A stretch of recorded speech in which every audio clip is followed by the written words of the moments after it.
Всем привет, вы на канале Польза.нет, и как всегда мы Нубию будем топить. Почему? Потому что здесь IP68, к слову, у нее есть обходная зарядка, это для тех, кто играет в игры, и нет записи звонков в глобалке, и это факт. Ну и пора посмотреть, сможет ли она выжить. Давайте 35 мм включу, эквивалент, и попробуем потопить ее. Не уверен в ZTE, но хуже не будет. Напоминаю, что тонул так только iPhone и Samsung.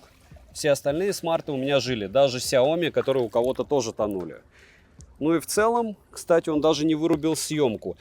Еще я его, разумеется, запихивал в морозилку на 20 минут, и камеры у меня не запотели. То есть вот какие-то такие вещи мы проверили. Так что в целом так, разумеется, делать не стоит, но вроде пока смарт живой. Всем привет! Вы на канале Польза.нет, и здесь только подробные обзоры с целью сэкономить вам средства. Меня зовут Саня, и сегодня я расскажу вам о смартфоне под названием ZTE, не забываем, Nubia Z60 Ultra. Я сравню его по ходу пьесы с iPhone 15. Почему? Потому что в стоимости они одинаковые. Где их по одинаковой стоимости приобрести, я думаю, вы и без меня знаете. Если говорить об этом устройстве, как гласит реклама, 3 модуля с оптической стабилизацией. Напоминаю вам, допустим, про OnePlus 9R, в котором цифровая стабилизация работала лучше, чем OnePlus 9 Pro. Но это другая история. Следующий момент. Этот смартфон вообще особенный. Почему вы, скорее всего, смотрите этот обзор? Потому что это один из немногих, а я других и не знаю, в принципе, флагманов, фронталка, которая скрыта под экран.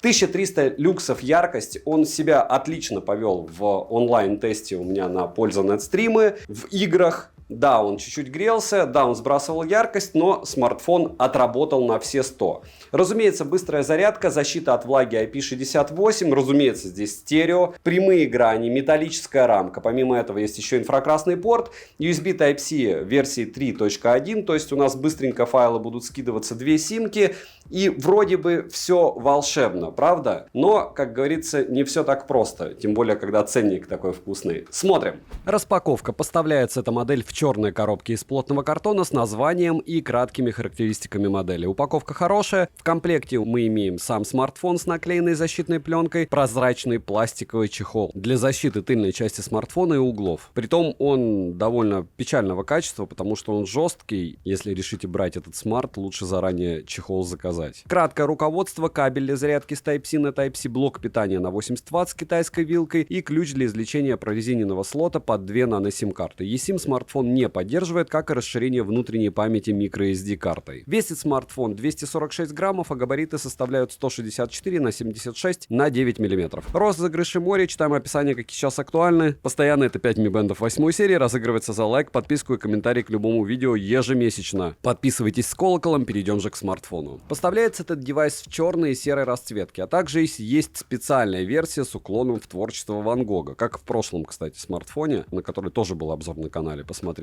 Компания с каждой новой моделью выдерживает свой дизайн устройства, но при этом небольшие отличия, разумеется, есть. Данная модель имеет стеклянную тыльную крышку и металлические рамки. Собрана модель отлично, материалы тактильно приятные и не маркие. В руке смартфон лежит, не сказал бы, что прям супер комфортно, так как грани у него прямые, но они не врезаются, и из руки он не выскальзывает, только если он не начинает греться и рука у вас не начинает потеть. Ко всему, смартфон не из легких, считайте с чехлом четверть кило, как прямо с пауэрбэнком какой-нибудь смарт защищенный. Одной рукой пользоваться им довольно затруднительно, если у вас небольшая рука. Далее на корпусе расположена красная рельефная кнопка питания, качели регулировки громкости и удобный механический переключатель, на который можно повесить любую команду, почти любую, к примеру, включение фонарика. Их там на выбор всего 8, но вам хватит. Далее есть USB Type-C OTG версии 3.1, огромное за это спасибо, файлы скидываются быстро, микрофоны и динамики. Стерео с поддержкой DTS-X Ultra по качеству не совсем плохое, но учитывая, что стоимость у него не копеечная, за эти деньги все будет играть лучше. Громкости достаточно, удобно, что в настройках есть кастомные эквалайзеры, готовые предустановки. Хотя с другой стороны, я тысячный раз повторяю, физику никто не отменял, берете самую маленькую дешевую колонку за 5-10 долларов, и она будет играть лучше, чем любой ваш смартфон за 1500. Ну хорошо, если вы с браком только колонку купите, она будет играть хуже и тише. В целом претензий нет по звуку. Я ничего не ожидал от ZTE АЕ супертопового. Вибромотор тактильно приятный и настраиваемый, но в данной ценовой категории есть просто море смартфонов с более мощным и качественным вибромотором. ИК-порт в наличии, а вот мини-джека не завезли, но есть защита по стандарту IP68. В начале ролика вы видели, как я его топил. Смартфон оснащен AMOLED-дисплеем на 6,8 дюйма с средним разрешением 2480 на 1116 пикселей, частотой обновления экрана максимум 120 Гц, без поддержки технологии LTPO на минуточку за эти деньги и без возможности выбрать герцовку для отдельного приложения. Притом в режиме эконом герцовка падает, но так, кстати, почти у всех. Экран прямой, рамки небольшие, а фронтальная камера замаскирована под дисплеем. Конечно, если вглядываться, ее можно обнаружить. Ко всему, на черном фоне она более заметна, чем на белом. Цветовой охват 100% DCI-P3, экран отдает желтым оттенком, и он никаким образом не калибруется лично у меня. Я не знаю, как так получилось, но вот это самый печальный экран из всех флагманов за последние 3 года моего тестирования, даже из всех ZTE. Допускаю, что мне просто не повезло. Плотность пикселей скромная 401 ppi, конечно, это нормальная плотность пикселей, но для ценовой категории до $300, но точно не в этой. Практически во всех сценариях использования экран сбрасывает яркость до 400 люксов. Ко всему, яркость он не восстанавливает. Приходится регулировать вручную, и вручную он тоже ее не восстанавливает. Вам нужно посветить ярким светом, при том, что, можно сказать, мне еще повезло. Я смотрел обзор одного американского блогера, у него яркость была обычная, не пиковая. Пиковая у меня 1300 люксов, а обычная у меня 800 с лишним. Так у него обычная яркость была 600 с копейками люксов. И 600 с копейками это прям совсем печально. На 400 люксов в темной комнате играть можно. Либо если вы солнце не видите, там я жил на Ринмаре 12 лет, вот там можно вообще свободно брать этот смартфон, вам будет он достаточно яркий. Если вы иногда появляетесь на солнце, в принципе вообще где-то, где освещение хорошее, 400 люксов это мало. 800 люксов это за глаза. Полноценный Always On Display в наличии. Что касается сенсорного отклика, то тест на частоту дискретизации касания вы видите на экране. Результат хороший, в играх показал он себя классно. Плюс есть еще всякие фишки из разряда отключения ложных срабатываний, и вот все он у меня прошел прям вау. Мультитач на борту на 10 касаний экран откликается довольно быстро, шим поднимается до 30%, что совсем не радует. Далее, разблокировать экран можно при помощи оптического сканера отпечатков пальцев, внедренного под экран. Он, конечно, медленный, старенький, но работает. У меня не было особых проблем с ним. Хотя народ жалуется. Распознавание лица стандартными способами разблокировки тоже можно разблокировать. Кстати, сканер отпечатков пальцев расположили еще и высоко. Распознавание лица срабатывает даже под углом и в малоосвещенных локациях. Но, конечно же, не всегда. Завести можно до 5 отпечатков пальцев, а биометрические данные можно завести только одного лица. Процессор здесь Qualcomm Snapdragon 8 Gen 3 с техпроцессом 4 нанометра, 8 ядрами и максимальной частотой в 3,3 ГГц. Графический процессор стандартно Adreno 750, интерфейс MyOS 14 на базе Android 14 версии, Google сервисы на борту, интерфейс доступен на китайском и английском языке, русского в стоке нет. Да, и с обновами, я думаю, дела обстоят так же, как и с прошлыми моделями. Оперативная память LPDDR5X доступна на выбор 8, 12 и 16 гигабайт. Плюс я встречал конфигурацию с 24 гигабайтами ОЗУ. Внутренняя память UFS 4.0 на выбор 256, 512 гигабайт и 1 терабайт. Имеется поддержка Wi-Fi 7 серии, хотя кое-где в программах пишет, что здесь Wi-Fi 6. Поддержка 5G сетей ниже. Для 4G 7, 3 и 20 бенд в наличии. Но по вопросам сетей я вам скажу так. Вот у меня есть 5G, и этот телефон ловит, во-первых, хуже всех, а во-вторых, иногда он ловит, иногда не ловит. Если брать 4G, опять же по отзывам, открывайте форумы, там 300 страниц обсуждений, и, разумеется, не дифирамбы там ему поют этому смартфону, а потому что народ накупил и не знает, что с этим делом делать. И, в принципе, там перекос, что у 30% людей проблема, у 70% нет проблем. Я подозреваю, что те, которые 70, они, скорее всего, сидят постоянно на Wi-Fi, и это абсолютно нормально, большинство из нас так и делает. В больших городах можно вообще с Wi-Fi не слезать. Но нужно четко понимать, что с 4G у вас могут быть большие проблемы, и не факт, что их исправят. Такого я тоже очень давно не встречал. Звучание во время разговора приемлемое, датчик приближения и микрофоны меня не подводили. Есть особенность, что у меня глобальная версия, и запись разговора собеседника без уведомления о начале записи здесь отсутствует. Bluetooth версии 5.4, хотя кое-где написано опять же в прогах 5.3. Bluetooth кодеков на борту достаточно, NFC смартфон поддерживает, на данный момент устанавливаем MirPay и спокойно оплачиваем покупки. GPS-тест в городских условиях показывает точность 3 метра, что стандартно для Qualcomm, но ловит он долго. Емкость аккумулятора аж 6000 мАч. В PC-марке смартфон на 100% яркости с максимальной частотой обновления экрана выдал 10 часов 31 минуту. Ну вы же догадываетесь, что яркость он практически сразу сбросил до 400 люксов, так что все это мои дифирамбы на 100% яркости, они здесь чуть-чуть не к месту. Work Performance показал просто бомбические 20 444 балла. Заряжается он от 0 до сотки в среднем за 45 минут, иногда за час, но вот такой хаос у меня. Беспроводную зарядку, как и реверсивную, смартфон не поддерживает. В играх за 1 час в среднем уходит 18% заряда. За час просмотра видео на YouTube иногда выходит 3, иногда 4 по Wi-Fi. Перейдем же к тестам. Как он прошел тротлинг тест, вы видите. Я считаю, что это дело он прошел волшебно. В Geekbench 6 выбил в сингл-коре 2263, в мультикоре 7049, а в GPU-скоре 14840. Это прям вау. 3D Mark показал Wildlife 18587 с устойчивостью в 75%. Остальное все было тоже волшебно. В Antutu выдал результат в 2 миллиона 49 тысяч попугаев. В Storage тесте показал все тоже неплохо, а вот 45-минутный стресс-тест он прошел с очень нехорошими результатами, опять же, по моим меркам. Вы можете не согласиться. Переходим к самому важному. Здесь у нас 3 модуля, и все с этими магическими словами оптической стабилизацией. Но вы же понимаете, что с оптической стабилизацией смарт может работать хуже, чем с цифровой. Но не будем. Основной сенсор Sony IMX800 на 35 мм, на 50 мегапикселей с апертурой 1.59. Оптической стабилизации еще есть здесь и 4К 120 FPS. Да, можно использовать это дело для слоумо. Хотя, ну, увидите все. Сверхширик OV50E на 50 мегапикселей с апертурой 1.8. OIS стабилизацией, автофокусировкой и углом обзора в 100 градусов. Последний сенсор — это телеобъектив с перископом в 85 мм OV64B на 64 мегапикселя с оптической стабилизацией, апертурой 3.3 и трехкратным оптическим зумом. Фронтальный сенсор на 12 мегапикселей, максимальное разрешение для съемки видео 1080p 30 fps. На данный момент нет возможности переключаться между сенсорами. Ко всему, сенсоры по цветопередаче отличаются, за что минус. Основной сенсор больше подойдет для портретной съемки, сверхширик нестандартный, по моему мнению, качество съемки, видеосъемки плохое. Ко всему, реализовано приложение камера некорректно. Опять же, это мое субъективное мнение, потому что я вижу, сколько всего можно за эти деньги купить. Короткие примеры вы сейчас увидите.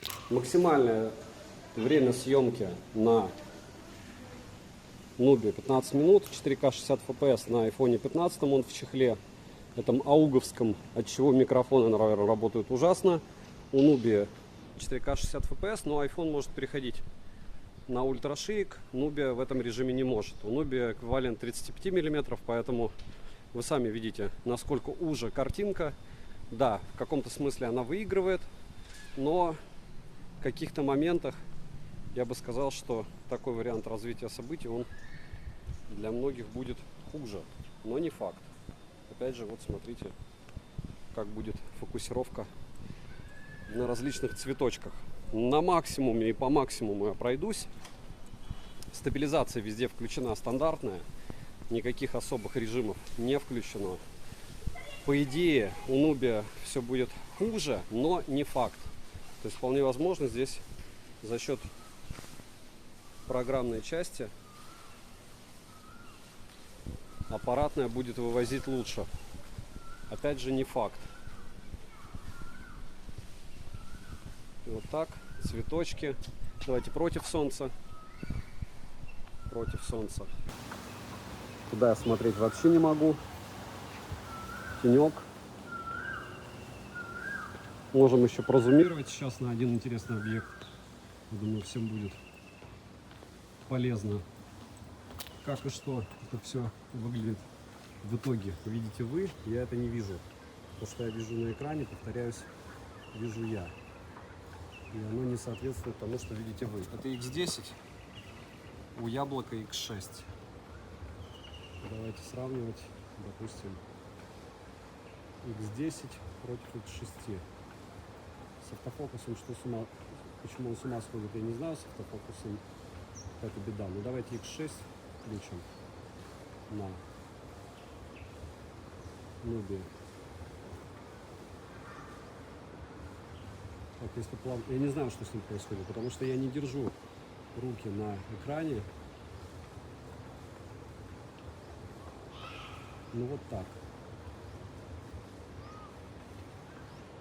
Опять же, здесь X6 для 35 миллиметров, поэтому приближение больше.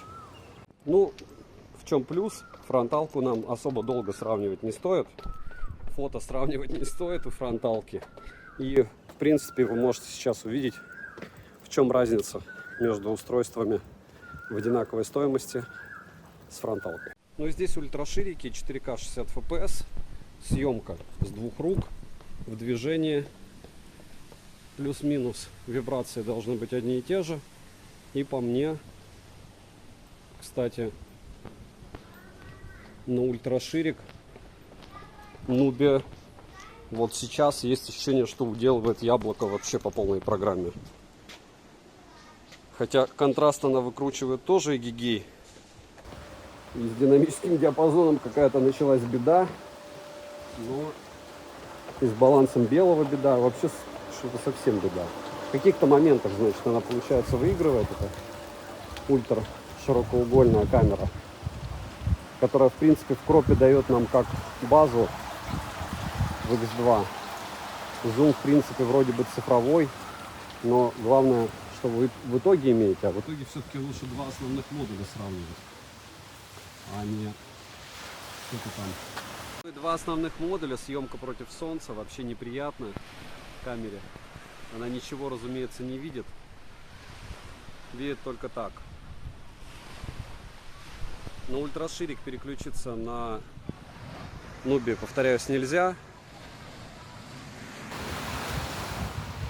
На яблоке можно. По поводу объектов ближних.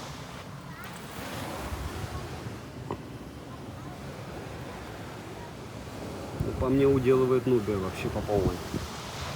По мне. Но это, опять же, вы видите лучше все это дело. Еще немного. Два основных модуля. Пляж, вода, толпа.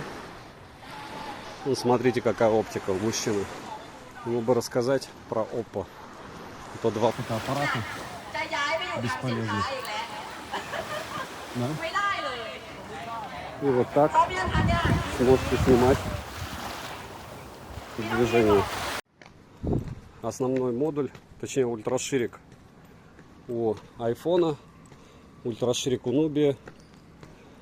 Стабилизация включена. Вот так сможете снимать движение. Еще раз, стабилизация включена.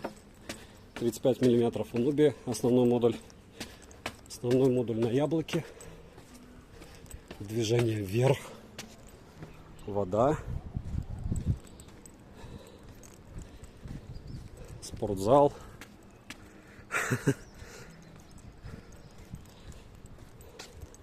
Зелень. Классно, да? Но все-таки 35 миллиметров выглядит классно. Вот эту вот идею, которую они придумали, продолжают реализовывать. Как бы мы их не ругали, пользователи, блогеры, еще кто-то, тех уже многие, кто купили, перепродают, вроде бы даже дороже по комментариям. Все равно снимают классно. Хорошо снимают. 4К 60 FPS, сравнение ночью, две камеры, очень много всяких диодиков. И вот так вы примерно сможете снимать на iPhone 15 и на 30, эквивалент 35 миллиметров. Основной модуль ширик, а не ультраширик на Nubia.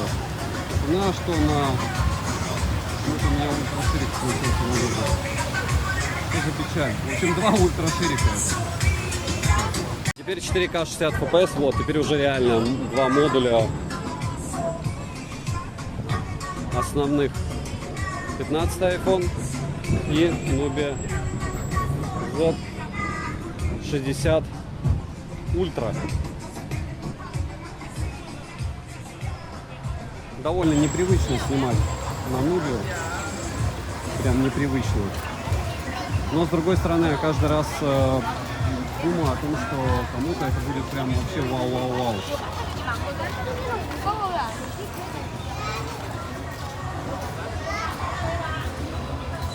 Много огней, много людей, есть с чем сравнить. И еще ультраширика чуть-чуть.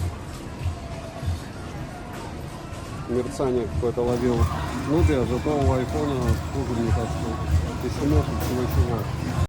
Основные модули меня, кстати, всегда подмывает сравнивать основной модуль яблоко и ультраширик у Nubia, потому что они очень сильно похожи внешне. Ну, по основному модулю Nubia, конечно, уделывает по мне. Яблоко, Хотя сравнение тоже некорректно, когда в Nubia фокусное расстояние имитируется 35 мм, а яблоко нет. Хотя со светом, что ультраширик, что основу, у Nubia справляются плохо, у яблока вот. И два ультраширика, яблоко и Nubia в 4К 60 FPS, яблоко сливает по полной.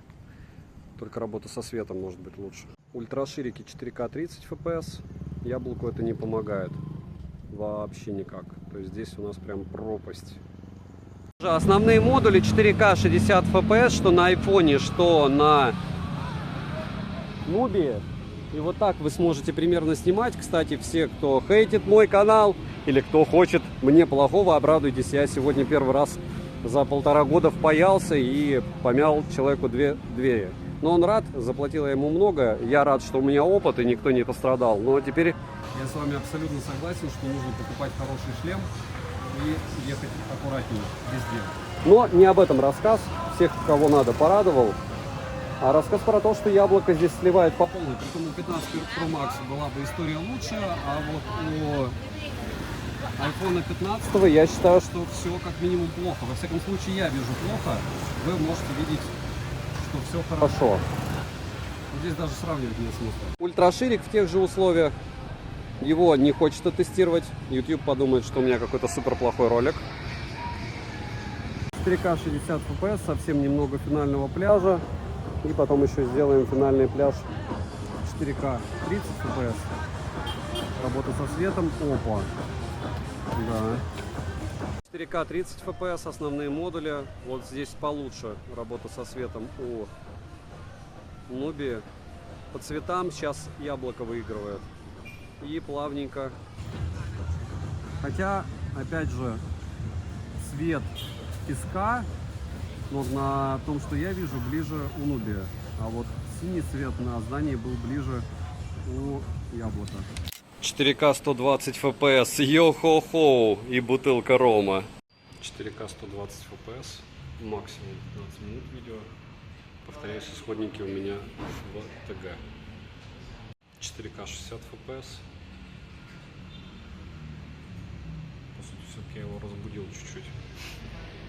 Фронталка без украшений.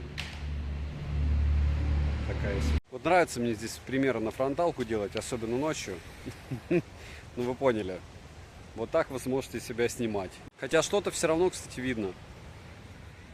Но соглашусь, что так себе. Ультраширик 4К 60 FPS, если честно, выглядит все прям безумно по-киношному, безумно эпично и безумно классно. Если так все будет и на компе, то прям супер. И смотрим, есть ли переход у нас на ультраширик. Вот смотрю на основной модуль, точнее. Нету перехода у нас на основной модуль. Ну и ладно. Вот так ультраширик будет снимать. Камера протер, теперь 50 мм. 4К 60 FPS. Я, кстати, не понял, как аналог 50 мм я включил, хотя планировал включить основной модуль. Здесь как-то слишком много шумов, и это очень странно. Очень странные дела. Телевик 4К 60 FPS. Колбасит его как-то очень странно, но будем пробовать днем. Основной модуль 4К 120 FPS и основной модуль 4К 30 FPS. Луна и остальные прелести. Ультраширик и еще немного фудблогинга. Здесь я уже, по-моему, смотрел, что? Да, вот здесь не смотрел. Еще по Find X6 Pro Ultra смотреть обзор. Ультраширик 4К 30 FPS, вкусняхи. Ультраширик 4К 60 FPS. Основной модуль 4К 60 FPS. И это у нас морепродукты. И это 4К 60 FPS. Все это шведский стол. Ну, много и не съешь. Основной модуль. Работа со светом такая себе, конечно. Если это все после просто обработки будет таким же, то вопросы остаются. телевик. А вот телевик лучше отрабатывает со светом, чем основной модуль. Во всяком случае, вот в этом сценарии. Очень странно. Возможно, я не прав. Надо будет смотреть, как это все будет уже в итоге. Не успел. Ну вот еще один заход на основной модуль. Кофе. Ей. 4К 120 FPS. Опять я не поймал момент, но для телеги пойдет. Может быть, для YouTube тоже. Вот так примерно вы сможете снимать подсъемы всяких кулинарных моментов из разряда работы гейзерной кофеварки.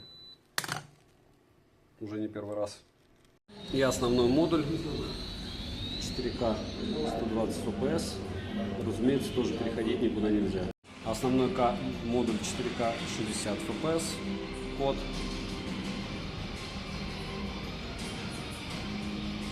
и X максимум 15. Ультраширик 4К 60 FPS максимум X5. 4К 60 FPS, кстати, чуть-чуть подглючивает у меня тач почему-то местами. Хотя все довольно прохладно, видите, я в куртке. И я бы не сказал, что он должен глючить. Съемка с одной руки. Спускаюсь с эскалатора, который крайне медленно меня тоже помогает перевести с второго этажа на первый. И вот так вы сможете снимать различные объекты с различным освещением в ТЦ. Бесит, что нельзя переключиться на фронталку и нельзя уйти на ультраширик. Вроде столько всяких фишек, а это и нету. И фронталка 1080p 30 fps тоже в ТЦ. Мало фронталок не бывает таких. Немного еще фудблогинга, и этот тирамису, притом с манго. Плюс блины. Освещение максимально печальное. И вот так вы сможете снимать свою еду для своих подписчиков. Притом это ультраширик, хочу отметить. 35 мм основной модуль тирамису. И вот так вы сможете заниматься фудблогингом, если будете снимать еду какую-то при плохом освещении. Ну вот, наконец, ультраширик, солнечная погода, и вот так Nubia справляется с ним.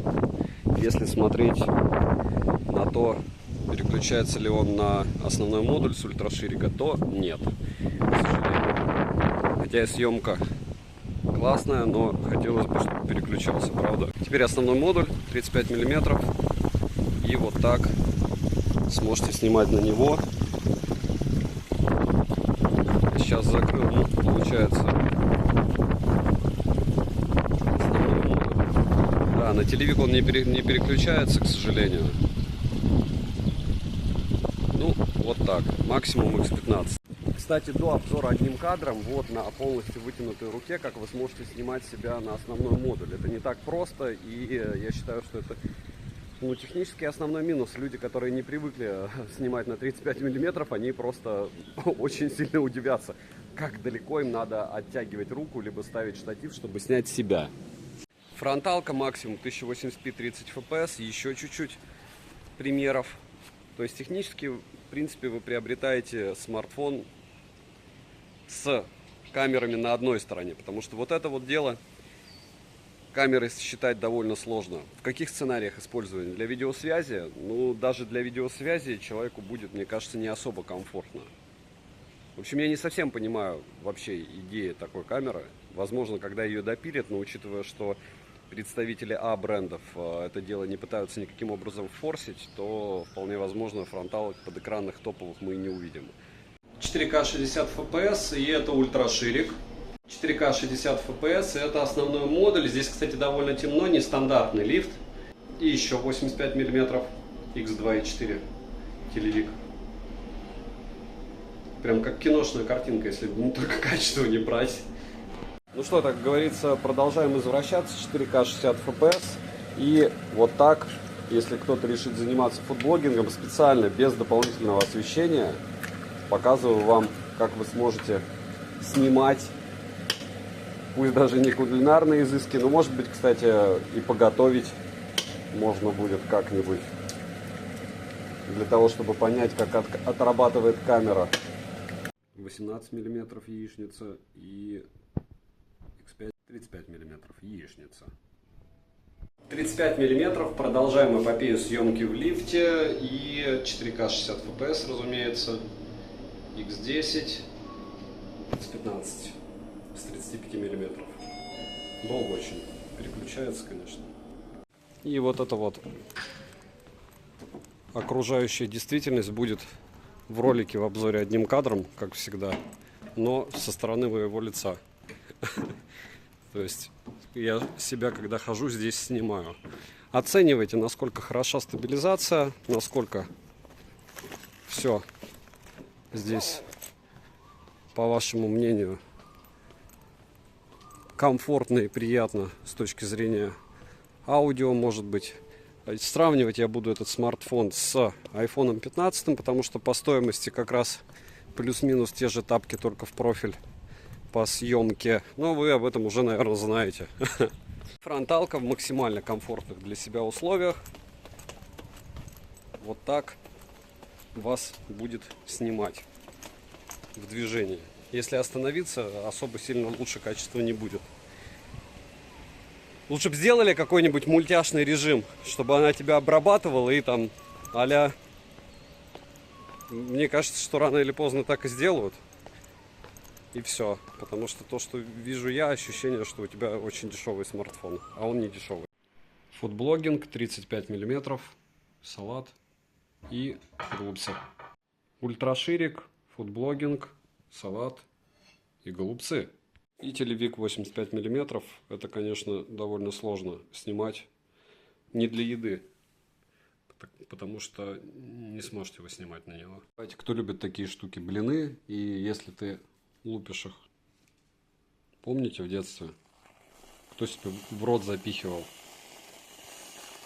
Все побежали в магазин.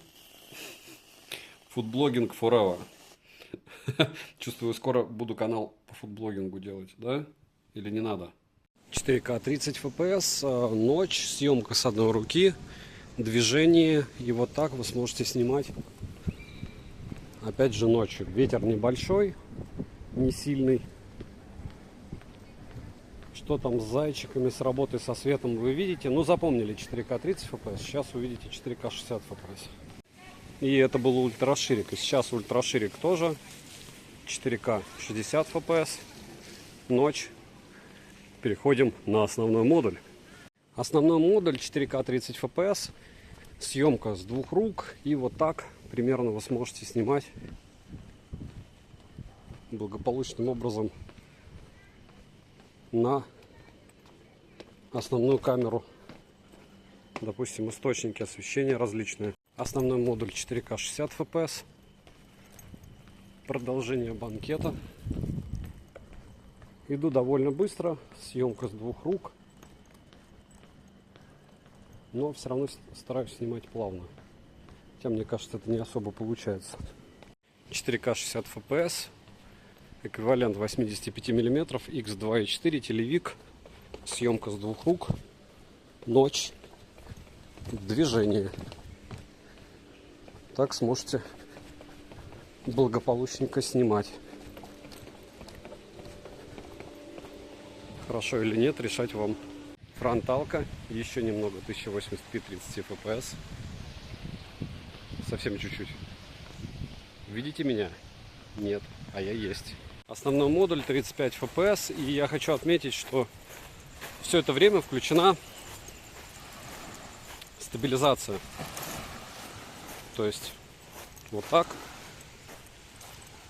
вы можете снимать с дополнительной стабилизацией ночью. По работе с светом, если остановиться, все в порядке. Если идти, то не все в порядке. И 4К 60 FPS. Такая же история. Не, ну не такая же. Получается, довольно неплохо он снимает. Ультраширик. 4К 60 FPS. Ночь. X5. Ночь. Основной модуль. 4К 60 FPS. Контраст выкручивает вообще люто. Максимум X15. 35 миллиметров эквивалент. Фудблогинг. Кофе. Снеки. Бургер. Мороженки. И, разумеется, стики сырные. Вот так сможете снимать. Очень неудобно на 35 миллиметров снимать, но, опять же, имеет право на жизнь. Немного ночного телевика, 4К 60 FPS. Фокус дышит. 4К 30 FPS, немного телевика. Ночь. И фокус тоже дышит. Вообще, от того, что здесь стабилизация оптическая. Ну и что? Не особо я ее вижу. Минусы: нет Android Auto, нет мини-джека, плохое звучание, экран желтит, операционная система работает некорректно, кое-что вы вообще не сможете установить. Уже по отзывам какие-то вещи через ADB устанавливаются. Вот такой вот пошел Android. Нет беспроводной зарядки, нет встроенного плеера, помимо этого нет записи разговоров в стоке. Хотя, может быть, вы на каких-то других прошивках это дело и увидите. И еще много всяких претензий, о которых вы узнаете еще и в конце. Цену можете посмотреть по ссылке в описании к видео. Не забудьте подписаться на телеграм-канал скидок взаимопомощи, мой личный телеграм-канал по ссылкам в описании, там много всего полезного. Напоминаю, что смарты я гоняю на 3 каналах: Польза.нет, вы сейчас видите общий обзор, Польза.нет Live. После этого обзора я сделаю обзор одним кадром, чтобы вы посмотрели, как основной модуль может справляться с обычной съемкой в течение 10 минут непрерывной. Допустим, Oppo Find X7 Ultra недавно, мягко сказано, плохо себя повел. И Польза.нет стримы, на котором я гонял этот смартфон, и в тестах он показал себя в играх и всем остальном на перегрев очень даже достойно. Что вы здесь получите? Во-первых, огромное спасибо, что досмотрели. Если досмотрели, это значит, вам надо подписаться с колоколом, потому что здесь подобного контента очень много на этом канале. У нас смартфон с незапотевающими камерами, то есть я протестировал его в морозилке, у многих была проблема, что камеры потеют. У меня они не потели. Насколько этот смарт уникален? По фото и видеосъемке я не назову его суперфлагманом. По звуку не назову флагманом. По, допустим, не знаю, беспроводной зарядке нет. Экран просто мрачный. То есть за эти деньги более мрачного экрана я не встречал. Почему? Потому что шим почти 20%, но желтизна, то есть конкретно мне не повезло с экраном. Но даже учитывая, что мне не повезло, плотность пикселей вообще даже не субфлагманская. За эти деньги вы у всех найдете экран лучше и у всех найдете... По мне, почти у всех камеры лучше из тех новинок, что сейчас представлены. И да, все это будет субфлагманы, но вот это дело, у меня язык не повернется флагманом назвать. Я не говорю про проблемы установки некоторых приложений. Я не говорю о том, что у них нет там, не знаю, ноутбуков, еще чего-то, и у них нет своей экосистемы у этих смартфонов. И я даже не говорю о том, что здесь нет мини-джека, который, в принципе, для Nubia был бы must-have. Есть зарядка, минуя аккумулятор. У него есть уникальный эквивалент в 35 мм до основного модуля. И уникальная спрятанная фронталка, которой лучше бы вообще не было, потому что ее качество подразумевает, что вы ей пользоваться-то и не будете. В целом, если вам хочется посидеть в этой игрушке, и вы считаете, что 300 страниц на некоторых форумах о проблемах и особенностях эксплуатации это крутое чтиво, добро пожаловать. Его только начали продавать, там уже просто не по поводу проблем, эмоций и всего остального. Эмоций у вас будет море. И даже без сарказма я прекрасно понимаю людей, которые покупают данное устройство, потому что ты можешь купить какой-нибудь Oppo Find X7 Ultra или Vivo X100 Pro, но это же не так просто. Вот хочется доказать всем, что на $300 дешевле, но лучше. Нет, не лучше. Ни в чем. Вот вообще ни в чем. С другой стороны, внешне он просто нереально классный. Играть приятно, тач классный. Перегрева нет, хотя и яркость минимальная. Желтизна экрану просто убивает. Ты ее можешь калибровать до упора. Но опять же, я допускаю, что мне просто не повезло. Мне понравился механический переключатель, мне понравилась металлическая рамка, мне понравились вообще, в принципе, как расположен экран. Сам экран по мне ужасен. Если вы фанат ZTE, однозначно, да, вас он полностью удовлетворит, вы будете с ним сидеть, разбираться неделями, месяцами, я уверен. Если вы не фанат ZTE, у вас есть, не знаю, какой-нибудь бренд, который вы предпочитаете больше, или хотите попробовать это дело, я не советую вам это дело пробовать. С другой стороны, опять же, для гиков must have. Не забудьте подписаться на канал с колоколом. Огромное спасибо за просмотр. Девайсу, повторяюсь, однозначно от фанатов Nubia, да. от меня для покупки людям, которые не покупали такие штуки, не покупайте. Всем хейтерам можете радоваться. Все, он ушел. После утопления кино больше не будет. Надеюсь, кто-нибудь прожмет лайк. Во всяком случае, кто вам еще будет проверять подобное? Теперь третий смартфон, который утонул. Добра и удачи вам, дорогие друзья!